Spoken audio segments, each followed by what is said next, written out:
Okay. Okay, so statistic is just studying the data, recording the data, right? Yeah. Right. So, and making what we call later on inference about a population. Okay, so first we get, right? Yeah. So we want to study the data. So in order to study the data, what do we need to do? First thing that we did, and I mentioned on Monday, we need to what? Collect the data. Collect the data. Right, we need to collect the data, right? So like, oh, let's take their information. I want to figure out the average height of Cerritos College student, right? Then I go measure all the Cerritos College student and then measure their height, right? And then collect their data and then analyze that data, right? So first we're good. But once we collect the data, what do we need to do? Like they said in the beginning of the page or beginning of the module number 1, it says data is what? Messy, right? Data is messy. When we collect that data, it's messy. So we got to put it in what we call the organized form. And there are several ways to organize them. You could organize them using a table. You could organize them using a bar graph. You can organize them using histogram, pie chart, stem and leaf plot, dot plot, and so forth. And depending on what type of variable that you're working with, are you working with a numerical variable or categorical variable, right? Then you organize it in different fashion or different way. Okay, and that's what we're doing in module number 2, how to actually, so there is a science behind organizing data. So first we'll get. Yeah. Okay, so that's what we're gonna be doing, organizing the data here. Okay, so here, so learning objective for module number 2, what you need to know here, how to create use frequency table, right? How to create use two-way table, how to make use a bar graph, and how and why it is different from histogram, right? How to make a pie chart, how to interpret visualization of the categorical data, and how to create / interpret a dot plot, how to create and interpret a stem plot. Okay, so if these are all different ways to organize. Oops.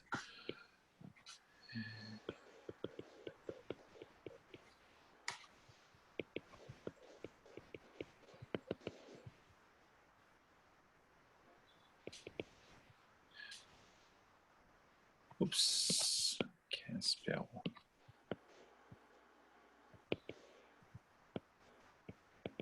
So different ways to organize data. Okay, now that we have collected data, we need to make a use of it. Data is messy, as you can see. Data is messy, and we need to have it in organized form. And we're going to summarize those later on. Okay, typically raw data, right? So raw data is extremely messy. You don't ever see it in this form here. You don't ever see it in this, what we call the table form. Especially from survey, comes from a spreadsheet or similar with error, typos, misunderstood answers, and all kinds of other problems. One way to get our data into a usable format is to use a table, okay? So when you actually, so if you think of yourself as a statistician, right? Okay, so we suppose that, okay, Skittles, right? I want to collect the data in the bag of Skittles, right? A huge bag of Skittles. In this case, this is a lot of, Skittles there, right? Okay, so we have the extra large bag of Skittles. Now I want to figure out what is the ratio, what's the percentage of, red Skittles, orange Skittles, yellow Skittles, right? It's not always, it's never ever gonna be given in this form. What do you do? Hey, Henry, how's it going?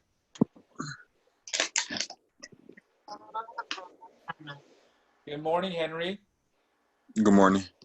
Good morning. So, both of you guys, Patricia and Henry, can I have you put your name on the chat, and then also just your cell phone, just put it away, right? Well, I'm on my cell phone, so. Oh, okay. So if you're on your cell phone, that's fine. But Henry, you need to get yourself a laptop, right?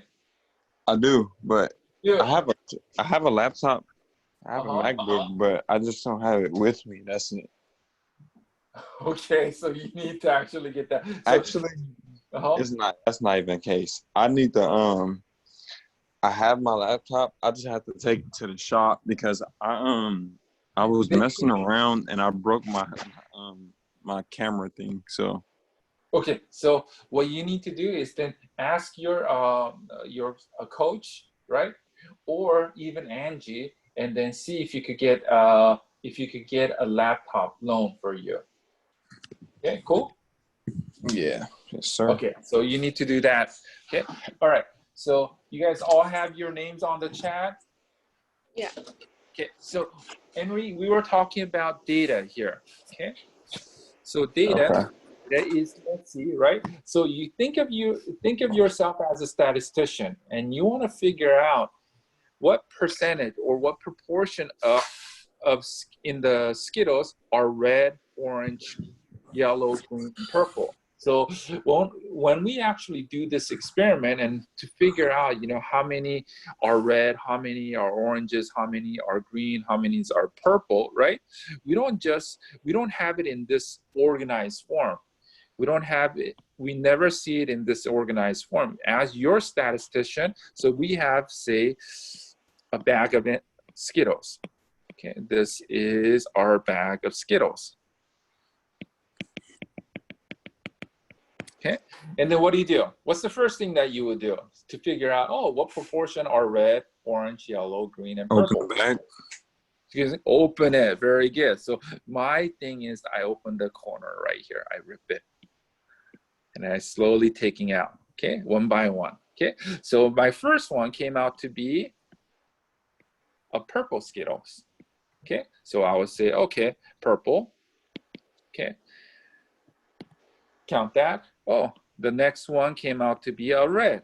So red, and then so forth. And I would write them out, right? So we'll get all these Skittle color, yellow, purple, orange, green, yellow, purple, orange, red, and so forth.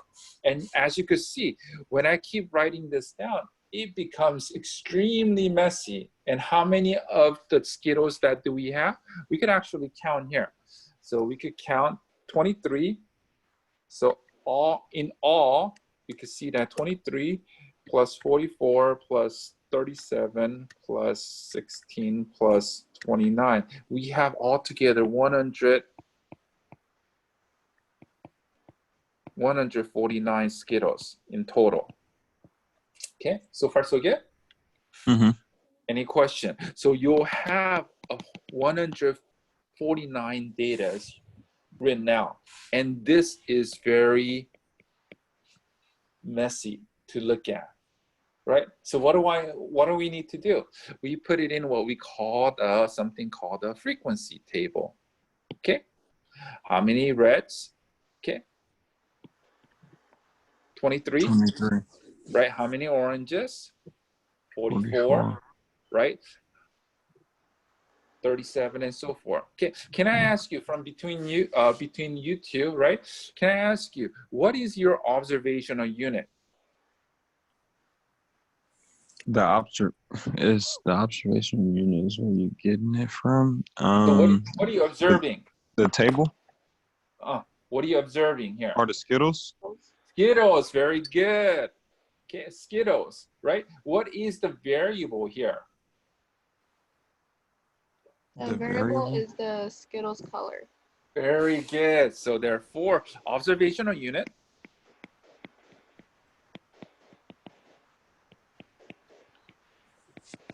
is the Skittles, and variable is the color of the Skittles, right? So far so good. Okay, so what kind of color? Okay, so what kind of variable is that? Is that a numerical variable or a categorical variable? Categorical. Very good. So this right here is actually a categorical data frequency table. Categorical. So frequency table. Okay, so far so good. Okay, and this is how we organize them. You notice that this right here is a category that we have in this form right here. And this right here, even though this is number, is just telling you the number of those categories, frequency that happens, right? Multiple reds, how many red has occurred, how many orange has occurred, and so forth. Okay, so far so good. Okay, this is one way to organize your data, right? What about here? Let's quickly look at the other one here, other chart. Okay, so it says quick note for this one right here. As you can see, what are we observing here? Miles completed from the pogo stick. Pogo stick, right? So miles completed in the pogo stick, right? So pogo stick mile, right? Numerical or categorical? Numerical. Numerical. This right here is a numerical frequency table. Okay, and as you can see right here. Okay, what is the difference between numerical and categorical? So let's read a little bit and I'll kind of explain a little bit further about what is going to be a numerical, what is going to be a categorical. Okay, as the name implies, the frequency table records how often a category occurs. These are especially used for category data, categorical data, but can be used for numerical data as well. So it could be categorical or it could be used for numerical by creating category for the range of value, okay? Mm-hmm.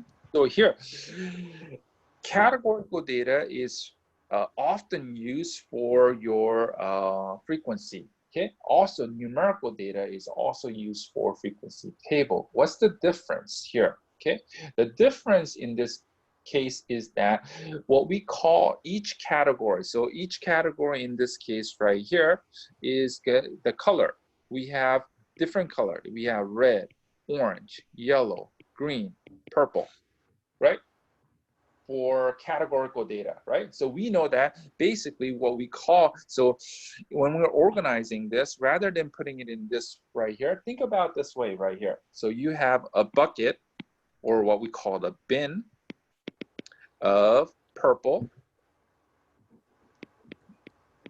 Okay, we have a bin of, so we have the red bin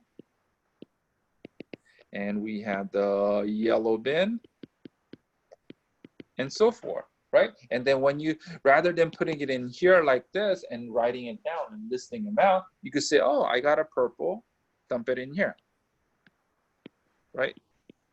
Oh, I got a red, I'll just dump it in here. And then I'll count it at the end, basically, right? So far, so good?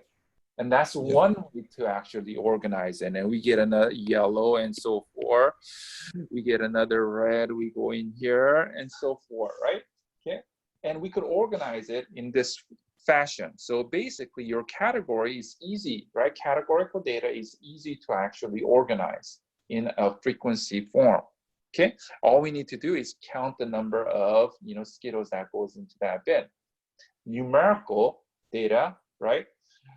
Or numerical frequency table is actually not as easily, right? You cannot actually categorize that easily, okay? So for example, let's actually look at a numerical data that deals with GPAs, okay? So far, so good? Okay, so let's actually go here. So we have a person, let's say person A has a GPA of 1.55. Person B has a GPA of, say, 2.0. And then person C has a GPA is 2.15. Okay, so far so good. Any question? Let's just say that, okay,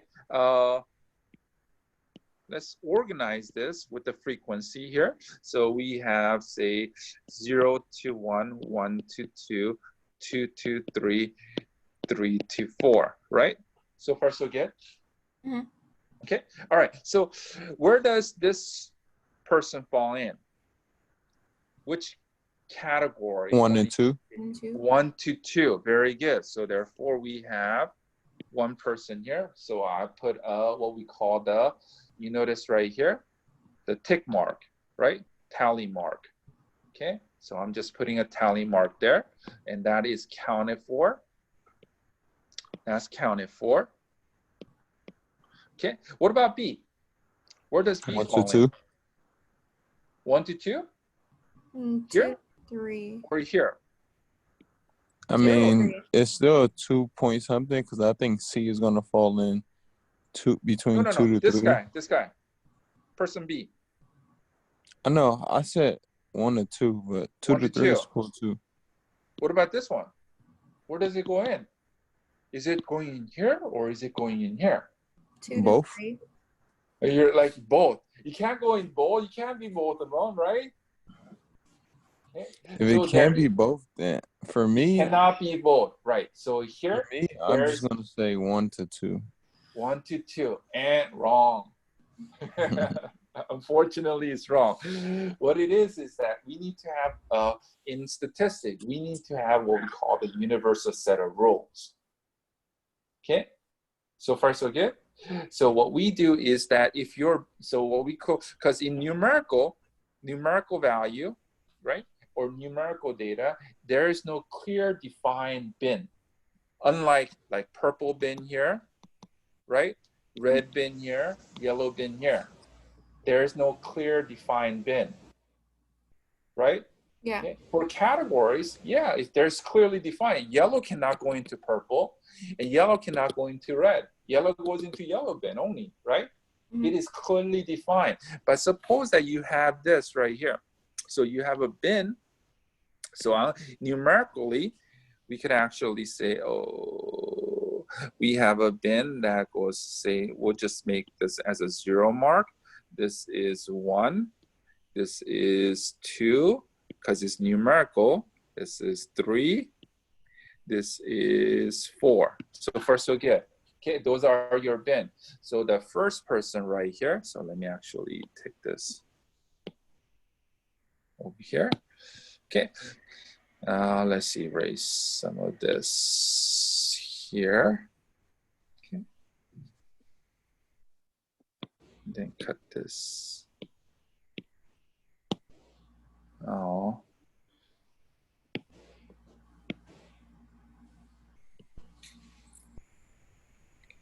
So here, we know that this one is pretty much clear. It goes into where? This goes into this bin right here, right? Mm-hmm. But this right here is not clear. It's right on the border, right here too, right? So where does it go in? So we need to actually give ourselves a rule, okay? So of course, there's a guideline that every statistician follow or mathematician follow. So when they create a bin, and this is considered to be a bin width of length 1, because one grade point, right? So every bin, every bin is actually 1 grade point apart. Okay, so the first bin is always what we call include the first one and exclude the last value. So it ranges from 0 to 1, not including 1. Get the idea? So Yeah. far, No. so good? Right? You said again. Okay, so therefore, so all the number that goes in here, all the number that goes in here, right, is, say, suppose I have another person that goes into, say, has a 0 point, let's just say, has a 0.75, then 0.75 goes in here, right? Mm-hmm. We have 0.55, of course, 0.55 goes in there. What about 1.00? Where does that go in? Okay, 1.0 does not go into the first bin, but goes into the second bin. Because the second bin has a range from 1.00 to 2. 1 to 2, not including 2. Get the idea? Mm-hmm. Third one represents the bin that is including 2 but not including 3. So it ranges. So first bin ranges from 0 all the way to 1. So it ranges.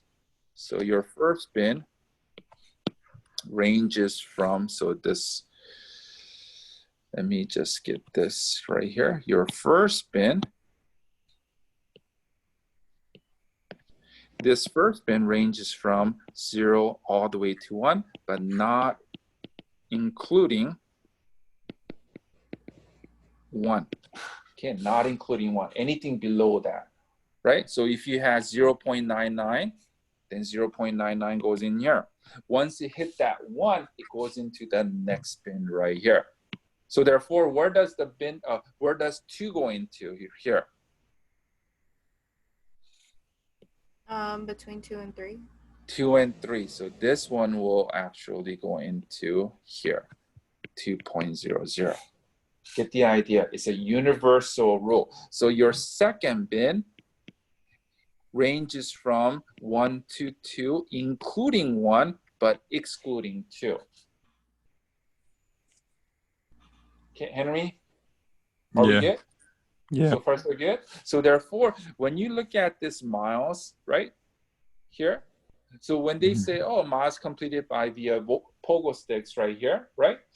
If you hit exactly 2 mile mark, right, does it go into the first one or the second one? The second one? The second one, very good. Including, so this is included. This value is included. Let me actually do it here. So this right here is included. This right here is excluded. Okay, so far so good. Now you can figure out the clear, right, defined bin, okay, or what we call in other classes or in other statistics, they call that class, okay, class width or bin width, okay. So you could say that, oh, bin / class.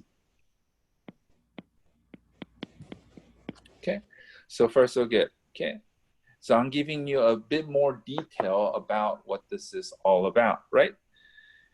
All right, so you guys went through the DICE, right? Collecting data with your tutors, yes? Yeah.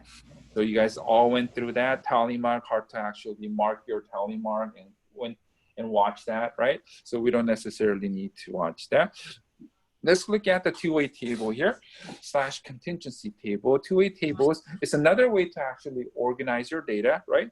Two-way tables are like two frequency tables cross over each other. They are useful when you have bivariate data or data with two variables, right? One variable is given across the top row, and then the second is given along the left column, right? So therefore, these are the two variables here. We have, let me actually highlight this. So we have this students, age, and we have the, right? Let's not do the total. Okay, so whether or not they eat or skip breakfast. Do you guys always eat your breakfast? Mm-mm. I do. You do. Yeah, I think it just depends on people. I think my brother and I think breakfast is the most important, meal of the day. I always eat breakfast. My brother always skips breakfast. He doesn't ever eat breakfast. I don't like breakfast in the morning. It's weird. Like, I don't know. Yeah, my brother too. He says he never eats, and they come lunchtime he'll eat, and so forth. Yeah, I don't know. It's just with different person. I think he's more of a night person than a morning person. I can eat. Yeah, I'm not a morning person either. But sometimes when breakfast is cooked, like I don't even eat it in the morning. It turns out being cooked and finished in the afternoon. So really, wow. I love breakfast. Like one of my favorite is like the breakfast burritos, right? Pancakes, waffles, right? Sausage and eggs, right? got me hungry now again. Right. So this is right here. Just another way to actually organize your data. This is a two-way contingency table or two-way table, right? In the first cell, there are 40 response in the student, right?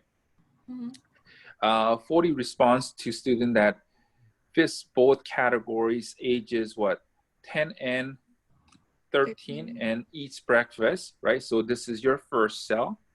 Okay, that's your first cell, right? Okay. Similarly, 12 had just 12 just below would be a student who is ages 14 through 17 who eat breakfast. And there we go. And then we have a total of people who actually have breakfast in the morning, right? Of ages between 10 to 17 is going to be altogether 52. Okay, it's just another way to organize your data. Of course, we have the totals. We have the column total, right? Column total represents the people who either separates the categories from who eats breakfast and skips breakfast. We have the row total, which represents the what? The students, right? The age group. 10 to 13 and 14 to 17. There's total of 54, 10 to 13 students, right? Ages 10 to 13. And then there's students from 14 to 17, there's 36. And then we have a grand total. This is what we call the grand total.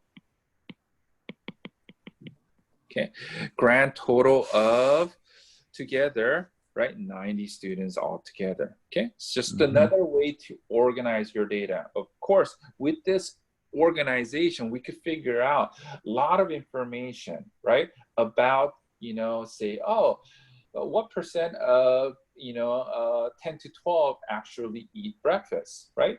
Then we could actually say, oh, how many total of 10 to 13-year-old do we have? So do you take like 12% or like 12 over 36 or something? No. So how many students do we have of 10 to 13 age group? 54. 54. So out of that, how many actually eat breakfast? 40. 40. So therefore 40 over 54 will give you the percentage of people who's in the age group of the 10 to 13 actually eat breakfast. 40 divided by 54 will give you that's about, what I was saying. Yeah, 0.7 for the 14 to 17. Or 74% of the, right, 10 to 13 age group will eat breakfast. That's pretty good, right? About, you know, 3/4 of it, right? And so forth. So you could figure out a lot of information and summarize information, right? But this is one other way to gather information, okay? We're not gonna be too keen on or going in depth on contingency table for now. Later on, you'll see another contingency table, okay? But for now, what we want to do is we want to actually focus on the bar graph, pie chart, and some, oh, they don't go into histograms here. So stem and leaf plot and dot plots here, okay? They did histograms like very lightly. They only talked about it in like one sentence. Histogram is so important. Okay, let me just see here. Give me just 1 second. Histogram. Let's see here. Histogram.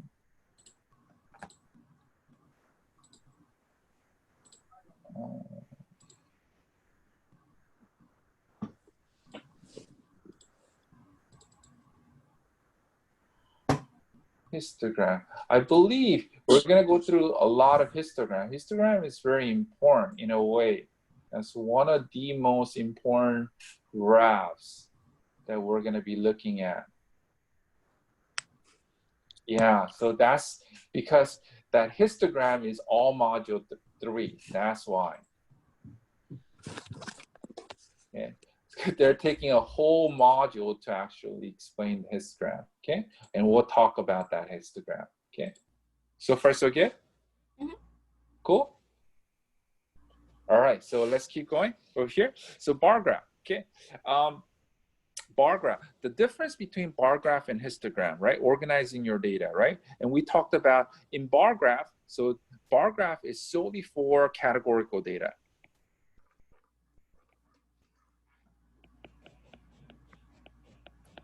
Okay, this is or categorical variables, right?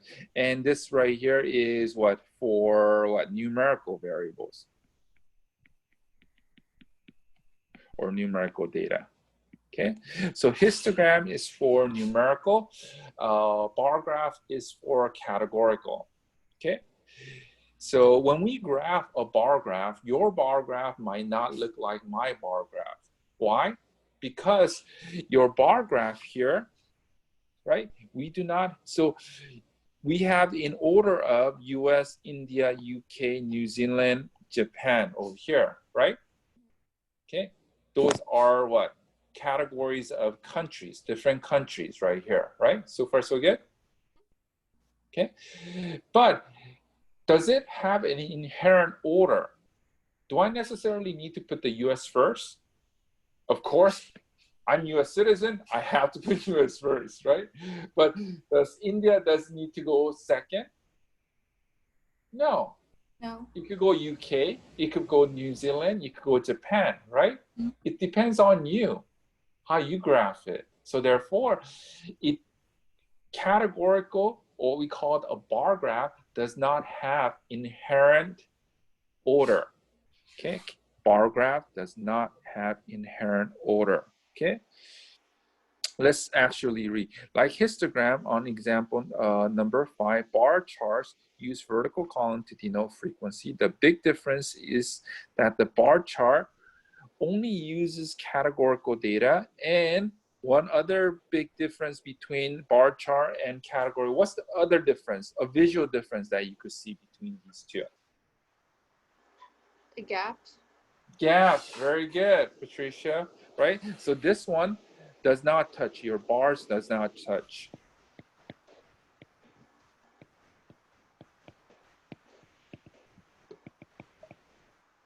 Whereas this bars always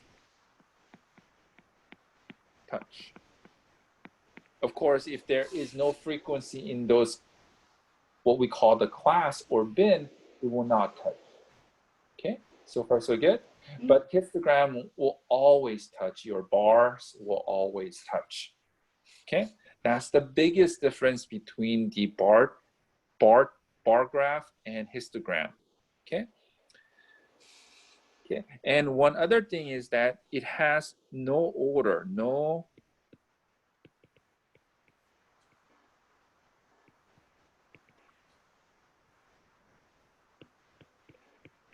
so we have no inherent order.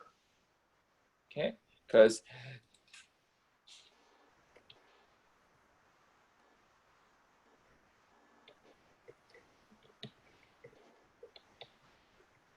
okay, no inherent order, right?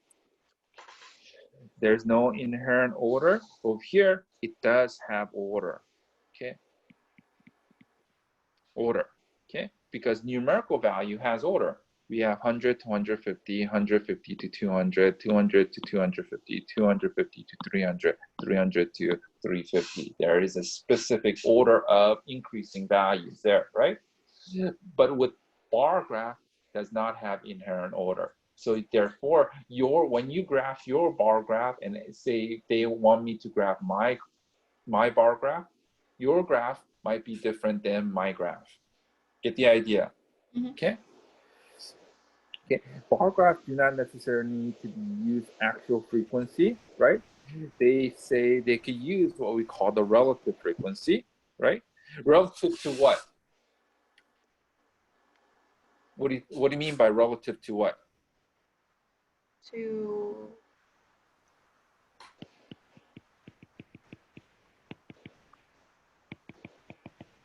total.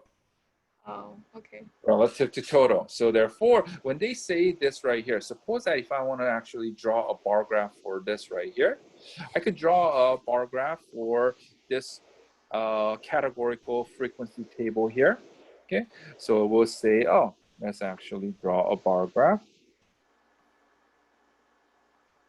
Okay, and we have your y-axis, and we have x-axis. We'll just say this is red, orange.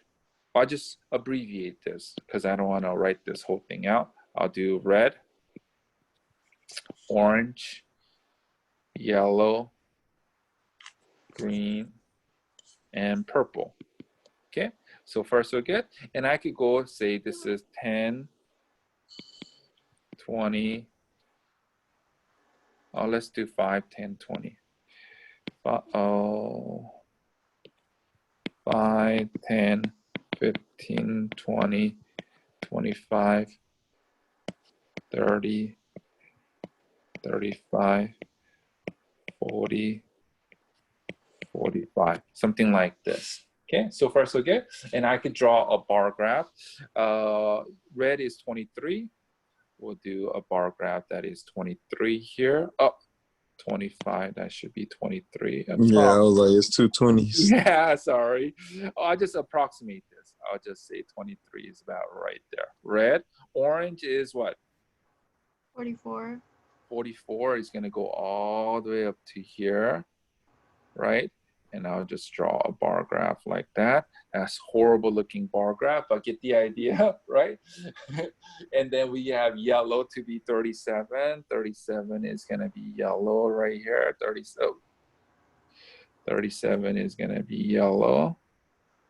Okay, green is going to be what, 16, right? 16.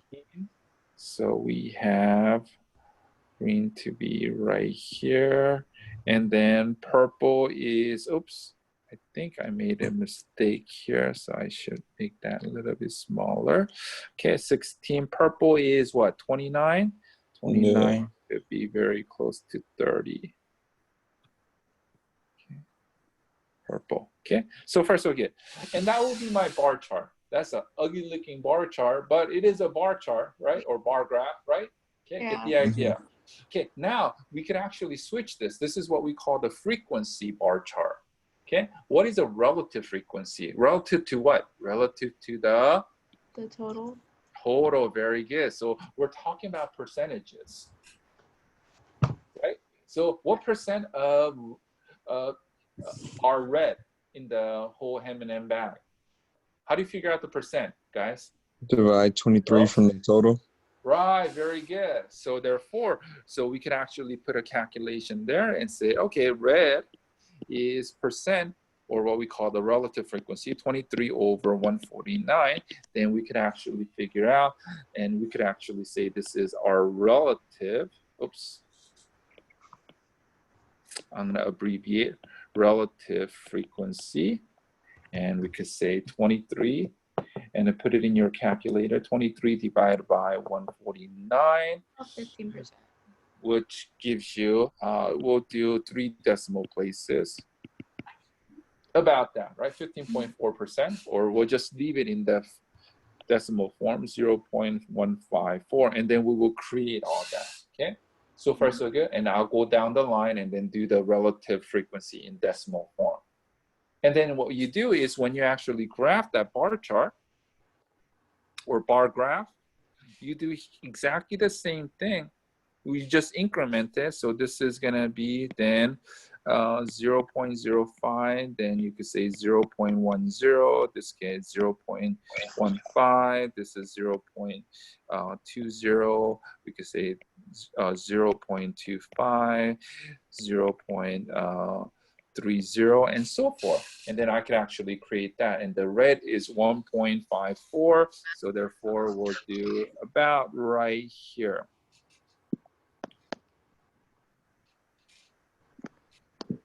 Very close to that.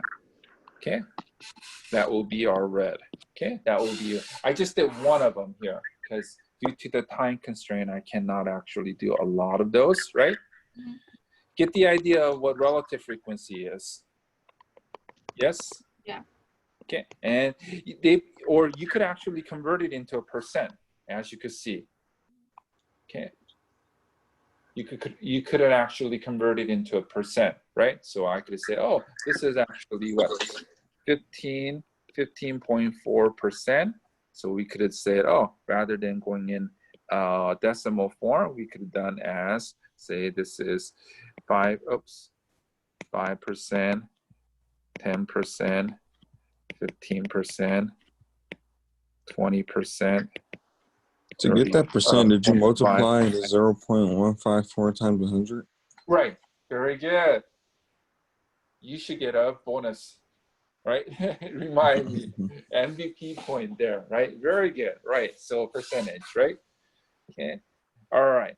So that's the bar chart or bar graph and relative bar graph, right? Yeah. Relative frequency bar graph, and that is giving you here. You notice that they actually, right. I don't know if this is actually talking about Skittles, right? But in your categorical data, there is no inherent order, right? We don't have an inherent order. So we could actually jumble this up, and your bar graph would have looked much different than my bar graph, right? Okay. All right.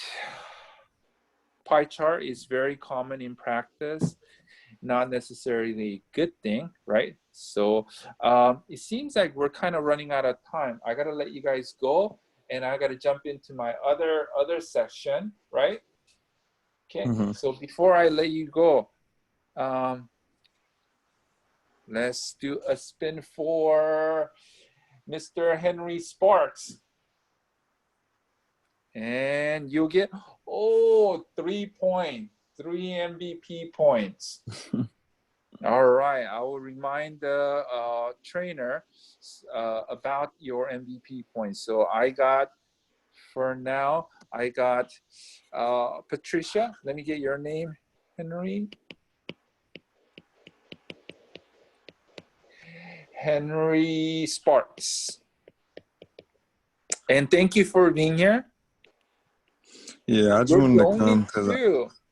I just know that this is probably going to be my money days to come.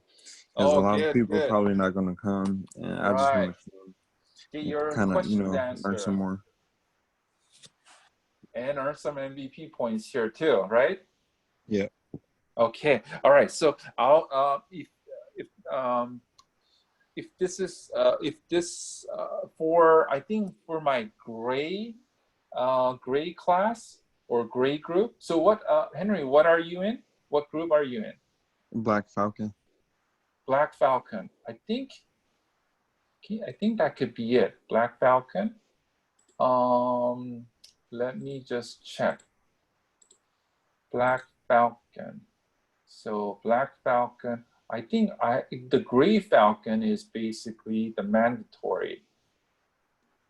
Yeah, Gray Falcon, I have 11 to 11:50 mandatory meeting. Okay, but it's recommended for you guys to actually join us, right? But the first portion, I think it's gonna be a little bit boring because I'm gonna be doing exactly the same thing. Okay, all right, so I'm gonna let you guys go, give you guys a 10-minute break or 7-minute break, right? And then I'm gonna organize and then get back into the other Zoom meeting. Okay, all right. Okay. Okay, thank you. All right, thanks for being here, guys and girls. Okay, I'll see you in another Zoom meeting. Okay. Bye. Bye.